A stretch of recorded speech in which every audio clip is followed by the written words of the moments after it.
अगर परम पूज्य बाबा साहब संविधान में समानता का अधिकार नहीं देते तो आप जिस तरह से मंदिर के सामने हम देख रहे हैं, क्योंकि जिस तरह से देश में जो व्यवस्था है, खासकर जो बहुजन समाज के लोग हैं, उनको मंदिर तक में घुसने नहीं दिया जाता, उसके आसपास नहीं घुसने दिया जाता, और आप यहाँ पर आज खाना बना रहे हैं, तो क्या आपको यहाँ पर खाना बनाने देते वो लोग? नहीं जी, अगर वो अधिकार ना होता तो मुश्किल है ये। जो SC/ST एक्ट है, जब आप उसका सहारा लोगे तो वहाँ पर जो है तनाव की स्थिति कम नहीं होती है, बल्कि वहाँ पर द्वेष, किसी भी अत्याचार को, किसी भी बात को अपराध नहीं मानते हैं, वो अपराध से ज़्यादा उसको बीमारी मानते हैं। और जो कोई बीमारी होती है उसका इलाज संभव है। तो भगवान बुद्ध जो है हर बीमारी का इलाज करते हैं, और उनके द्वारा जो है भगवान बुद्ध का जो मार्ग है उसके द्वारा जो है हर तरह की बीमारी का इलाज संभव है।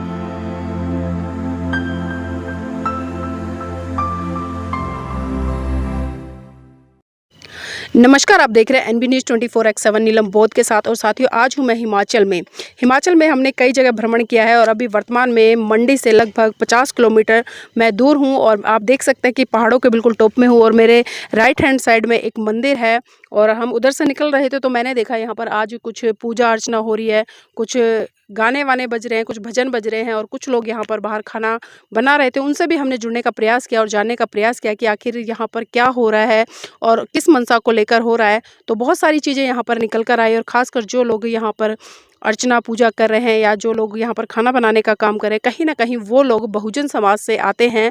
और जब मैंने परम पूज्य बाबा साहब को लेकर बात की तो कहीं ना कहीं बात करने में वो लोग असमर्थ नज़र आए, लेकिन जब आस्था की बात आई, देवी देवताओं की बात आई, तो पूरी तरह से उसमें उनकी आस्था विद्यमान है। और जिस तरह से उन्होंने बताया कि उनके घर में एक बच्चा हुआ था, वो मन्नत मांगी थी और वो मन्नत पूरी हो गई, तो उसी के संदर्भ में आज उन्होंने यहाँ पर एक भंडारा रखा है। तो इसी कड़ी मेरे साथ में एडवोकेट जय भीम प्रकाश जी भी हैं, उनसे भी जुड़ने का प्रयास करूँगी। सर, इस तरह के जब हम चीज़ें देखते हैं तो आपको कैसा लगता है, थोड़ा सा ये बताएं। देखिए नीलम जी, हम यहाँ पर जो है विश्व अशांति निवारण अभियान के तहत यहाँ पर आए हैं, और हम यहाँ की परिस्थितियों को जानने का प्रयास कर रहे हैं। और उसी के अंतर्गत जो है हमने जानने का प्रयास किया कि यहाँ पर मंदिर है, और मंदिर में जो है किन लोगों को प्रवेश की अनुमति है, किन लोगों को प्रवेश की अनुमति नहीं है। अगर प्रवेश मिलता है तो उसके लिए क्या कोई शर्तें हैं, या बिना शर्त के उनको प्रवेश मिलता है। तो इस तरह की जो बातें निकल कर आई हैं, जैसा कि आप देख रहे हैं कि 2 लोग यहाँ पे खाना बना रहे हैं जो कि कोली समाज से आते हैं, और उनकी जो पूरी आस्था है मंदिर में। और जब बाबा साहब डॉक्टर भीमराव अम्बेडकर के बारे में जानना चाहा तो उनको जो है बाबा साहब डॉक्टर भीम अम्बेडकर के बारे में ज़्यादा ज्ञान नहीं है, ज़्यादा पता नहीं है। इसीलिए जब धर्म की बात आई कि बाबा साहब डॉक्टर भीमराव अम्बेडकर के धर्म के आधार पर क्या विचार थे, तो वो उसमें असमर्थ रहे कि क्या था क्या नहीं था। यह एक कारण है जिसकी वजह से जो है आज भी जो है हम लोग जो है ना तो खुद समझ पा रहे हैं, ना दूसरों को समझा पा रहे हैं। यहाँ पर गलती केवल हम दूसरों की बता दें कि भाई वे लोग हम पर अत्याचार करते हैं, जाति के नाम पर अत्याचार करते हैं, लेकिन उस पर जो है जैसे बाबा साहब ने कहा था कि अत्याचार करने वाले से ज़्यादा गुनहगार अत्याचार को सहन करने वाला होता है। हम लोग जो हैं कभी भी इन बातों को समझ नहीं पाते हैं, बाबा साहब को पढ़ा नहीं है, उनको समझा नहीं है। और अगर इसी बात को समझ लिया होता है कि धर्म के मामले में बाबा साहब डॉक्टर भीमराव अम्बेडकर के क्या विचार थे, तो हम लोग जो उन विचारों को समझ कर उन लोगों को भी समझाते, जो लोग अत्याचार कर रहे हैं उन लोगों को समझाते। क्योंकि बाबा साहब ने जिस धर्म को इस समाज को दिया, भगवान बुद्ध का धर्म है, और भगवान बुद्ध जो हैं किसी भी अत्याचार को, किसी भी बात को अपराध नहीं मानते हैं, वो अपराध से ज़्यादा उसको बीमारी मानते हैं। और जो कोई बीमारी होती है उसका इलाज संभव है। तो भगवान बुद्ध जो है हर बीमारी का इलाज करते हैं, और उनके द्वारा जो है भगवान बुद्ध का जो मार्ग है उसके द्वारा जो है हर तरह की बीमारी का इलाज संभव है। तो जो हम विश्व अशांति निवारण अभियान जो लेकर चल रहे हैं उसका भी उद्देश्य यही है कि लोग जो हैं किन किन क्षेत्रों में बीमार हैं, लोग जो हैं जातीय आधार पर बीमार हैं, लोग भाषाओं के आधार पर भी बीमार हैं, लोग गोरे काले के आधार पर भी बीमार हैं। विभिन्न तरह की बीमारियां जो हैं उनको लगी हुई हैं, और उनके चित्त को जो दूषित की हुई हैं। तो ज़रूरत इस बात की है कि उन लोगों के बीच में जाकर उस जो जातीय मानसिकता है, धार्मिक कट्टरवाद है, धार्मिक उन्माद है, और मनुष्य के प्रति जो है भेदभाव है, और मनुष्य के प्रति जो घृणा का भाव है, मतलब इतनी ऐसी बीमारियां हैं जो बहुत भयंकर हैं। तो उन बीमारियों का जब तक इलाज नहीं किया जाएगा, जब तक इस देश में जो है शांति स्थापित नहीं हो सकती है। अगर कोई कहे कि जाति उन्मूलन कानून बना हुआ है, संविधान में अधिकार दिए हुए हैं, तो आपको संविधान में अधिकार दिए हुए हैं। जब आप अधिकार क्लेम करोगे तो सामने वाला जो आपको अधिकार नहीं देना चाहता जो है, तो वहाँ पे कॉन्फ्लिक्ट होगा। और उसके बाद जो है जब जातीय उन्मूलन कानून जो है जो SC/ST एक्ट है, जब आप उसका सहारा लोगे तो वहाँ पर जो है तनाव की स्थिति कम नहीं होती है, बल्कि वहाँ पर द्वेष और बढ़ता है। क्योंकि बुद्ध ने कहा है कि नाहि वेरेन वेरानि समतिक्त्वाचनं अवेरेन च समन्ति ऐस धम्मो सनातनो, यानी कि वैर से कभी वैर शांत नहीं होता। आपने आपके प्रति किसी ने अत्याचार किया और आपने उसके प्रति जो है कोई द्वेष की भावना रखकर जो है कुछ भी काम कर दिया, तो वो जो है अत्याचार आपका रुकने वाला नहीं है।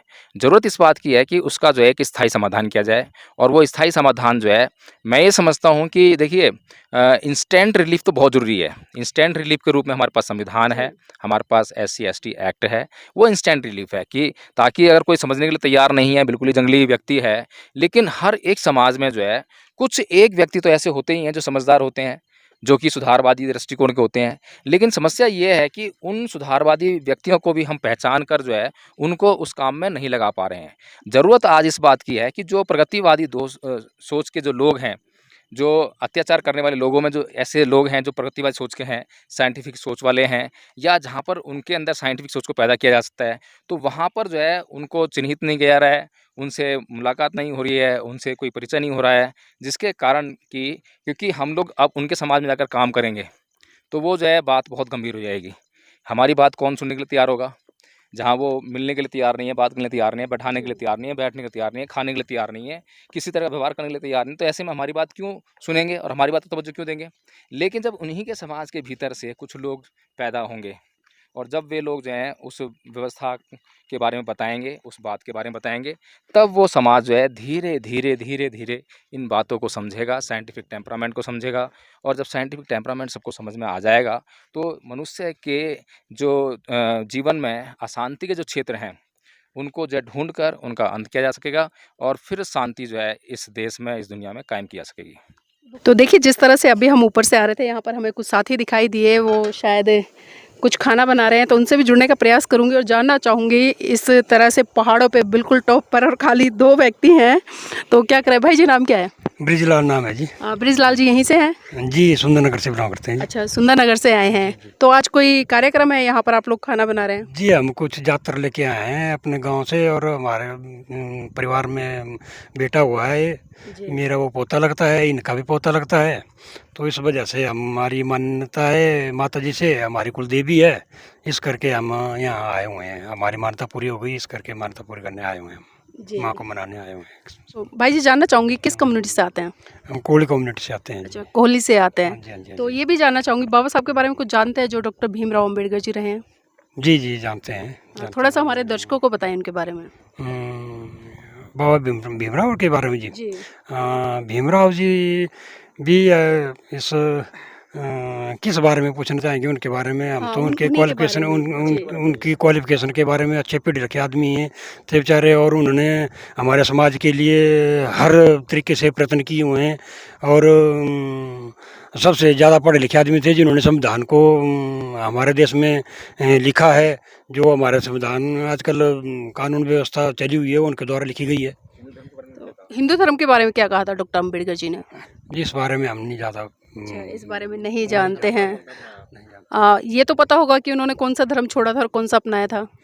नहीं, ये भी नहीं, पर सुनी सुनाई बातें हैं भाई, बौद्ध धर्म उन्होंने अपनाया था पहले, और फिर भाई हिंदू धर्म अपनाया भाई। हिंदू धर्म छोड़ के बौद्ध धर्म अपनाया था? हाँ, हिंदू धर्म छोड़ के बौद्ध धर्म अपनाया था भाई, ऐसा सुना था। तो कभी आपने जानने का प्रयास नहीं किया कि उन्होंने हिंदू धर्म छोड़कर बौद्ध धर्म क्यों अपनाया? जी नहीं, जी नहीं। अच्छा, प्रयास नहीं किया। तो देखिए, उनका अपना विवेक है और जितना वो जानते हैं उन्होंने बताया है। भाई जी भी हैं, उनसे भी जुड़ूंगे। भाई जी, नाम क्या है? ब्रिजलाल है मेरा नाम जी। ब्रिजलाल जी, आप भी सुंदरनगर से आए हैं? जी जी, एक फैमिली से बिलोंग करते हैं जी। जॉब करते हैं? जी, किस चीज़ में?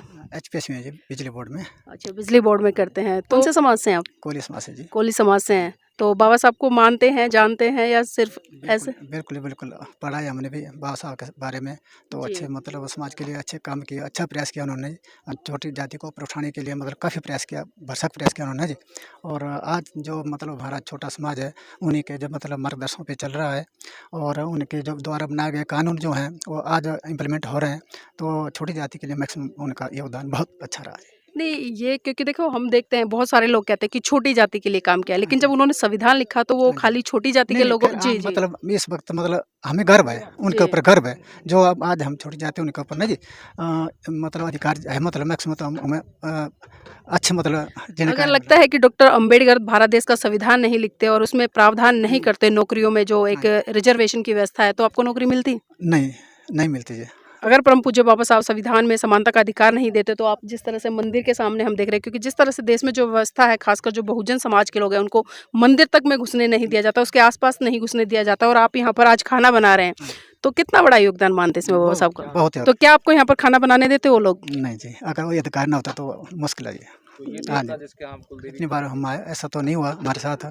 जी। जी। ये तो सर संविधान आने के बाद नहीं हुआ ना, क्योंकि संविधान में राइट्स आए, कानून बने, और जब अगर इस तरह से कोई करता है तो कानून तौर पे उसको सजा भी मिलती है। लेकिन कानून बनने से पहले, संविधान बनने से पहले जो स्थिति थी, अभी हम जो चर्चा कर रहे थे, तो क्या तब आप खाना बना सकते थे? नहीं, अगर नहीं। बनाते या जो दो लोग अत्याचार करते वो देवी रोक सकती थी? नहीं, देवी का तो इसमें रोल नहीं है ना जी। जी। अब ये आदमी के बना द्वारा ये है मतलब ऊँच नीच है ना जी, तो देवी के द्वारा कुछ नहीं ऐसा मतलब। डॉक्टर अंबेडकर ने खासकर इस देश के लोगों को एक मैसेज दिया कि आप एक ऐसे साइंटिफिक धर्म की तरफ जाइए जो कि मानवता की बात करता है, एक दूसरे के साथ भाईचारे को स्थापित करने की बात करता है, और सबसे बड़ी बात वैज्ञानिकता पे खरा उतरता है। लेकिन आज विडंबना है भारत देश की कि वो बौद्धिज्म की तरफ ना बढ़कर बल्कि आज भी कहीं ना कहीं उन कर्म कांड पूजा पाठों में उलझे हुए हैं। तो सर लगता नहीं कि बाबा साहब की बात माननी चाहिए अगर उनके अनुयायी हैं तो आप लोग? हाँ, बिल्कुल, बिल्कुल जी। हाँ, बात उनकी माननी चाहिए पर हाँ जी। माननी चाहिए पर मानेंगे नहीं। हाँ, बिल्कुल नहीं मानेंगे जी, मानते हैं नहीं भी। जी। जो है मतलब इनके जो हर चीज़ मानते हैं, ऐसे कोई जो मानने वाले हैं, कुछ एक नहीं मानते हैं मतलब जी। नहीं, तो मानना तो ये था ना कि किसी व्यक्ति ने हमें कहा कि आप यहाँ पर बैठ जाओ, तो हम तुरंत बिना सोचे समझे वहाँ पर बैठ गए, हाँ जी। तो मानना ये होता है, लेकिन हम मान ही नहीं रहे हैं। हाँ, ये तो है बिल्कुल, बिल्कुल जी। तो क्या इस दिशा में कोई प्रयास रहेगा आप लोगों का आगे? हमारा प्रयास रहेगा जी, बिल्कुल ऐसी कोई बात नहीं है। जी। हाँ। तो बहुत बहुत धन्यवाद भाई साहब हमारे साथ जुड़ने के लिए। और देखिए जिस तरह से अभी भाई जी ने बताया है और दूसरे भाई जी थे उन्होंने भी चर्चा की है कि बाबा साहब का योगदान उनके जीवन में है, और जिस तरह से बाबा साहब ने बुद्धिज़्म की तरफ बढ़ने का लोगों को एक संदेश दिया, लेकिन आज कहीं ना कहीं लोग सिर्फ को मान रहे हैं, उनको जानने का प्रयास बिल्कुल भी नहीं कर रहे हैं। और उसी का कारण है आज जिस तरह से देश में जो जाति के आधार पर कहीं ना कहीं अत्याचार, शोषण हो रहा है, भेदभाव हो रहा है। और देखिए जिस तरह से अगर मैं आज़ादी के 75 साल के बाद भी बात करूँ, भारत देश में जिस तरह से जो जाति व्यवस्था है वो आज भी बुरी तरह से विद्यमान है। भले आज लोगों को मंदिर में जाने की अनुमति मिल गई है, लेकिन सही रूप में कहीं ना कहीं अगर आज हम देखें जो जाति व्यवस्था है, जाति व्यवस्था ने आज भी बहुत एक गहरी खाई लोगों के बीच में स्थापित कर रखी है। तो आज कहीं ना कहीं लोगों को वैज्ञानिकता की तरफ बढ़ना चाहिए, और जिस तरह से जो जातीय भेदभाव है उसको हम देखते हैं पूरे भारत देश में, अगर उससे निजात पानी है तो बुद्धिज़्म की तरफ बढ़ना होगा, तभी अपने साथ साथ वो पूरे समाज का और देश का कल्याण कर पाएंगे।